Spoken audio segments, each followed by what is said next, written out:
We have breaking news this morning in the search for AirAsia Flight 8501. Indonesia's National Search and Rescue Agency confirmed Tuesday that debris found in waters near the island of Borneo was from the AirAsia jet.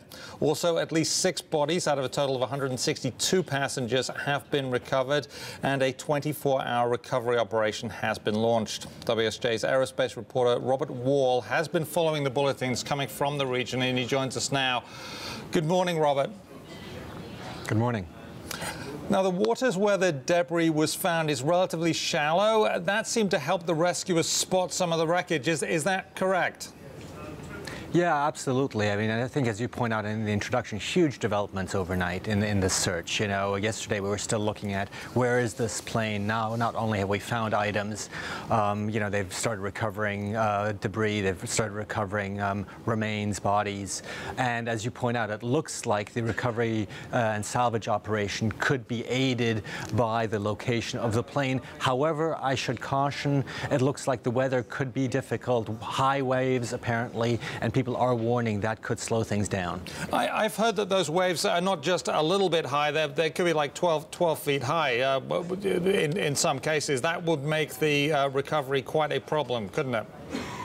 Absolutely. I mean, it's going to be difficult in those conditions to make a lot of progress or make fast progress. But clearly it's a priority, particularly the body recovery for various reasons. Obviously for the family members, but also, you know, the exposure to the environment is particularly detrimental in that case. So that's going to be, I think, the top priority for the folks on scene. And we've also got some other breaking news on this story coming out within the last half hour. Really, the CEO of AirAsia has met with some of the families, and he's not shying away from his obligations, is he?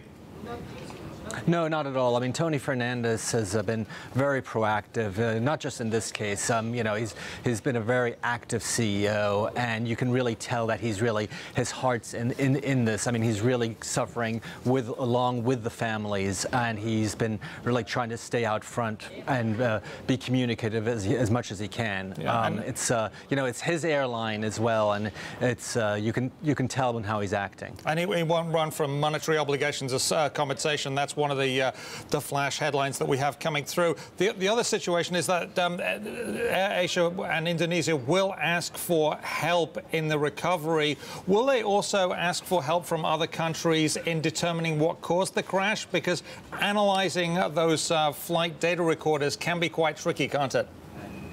Absolutely, and that's fairly standard. I mean, that's really no knock on the Indonesians. I mean, most countries this happens. The French will assist. The BEA, their version of the NTSB, has huge expertise with Airbus planes, so they will assist. They already have folks there.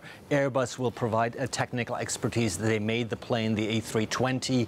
The British authorities have said they're going to lend assistance. And you may remember, since you mentioned the recorders, the Brits read the recorders of the Malaysian Flight 17 that went down in eastern Ukraine, so they have some expertise there as well to lend, and others no doubt will offer assistance as required. And how long could it take to get all the debris out of the water? I realize that's a tough question to answer, but that with very high waves at the moment, could that delay this into next year?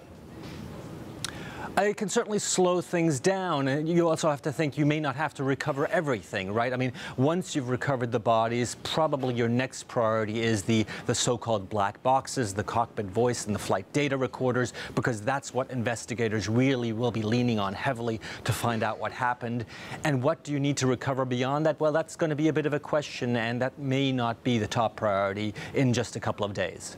Okay. Thank you very much, Robert Wall of the Wall Street Journal. We appreciate your time.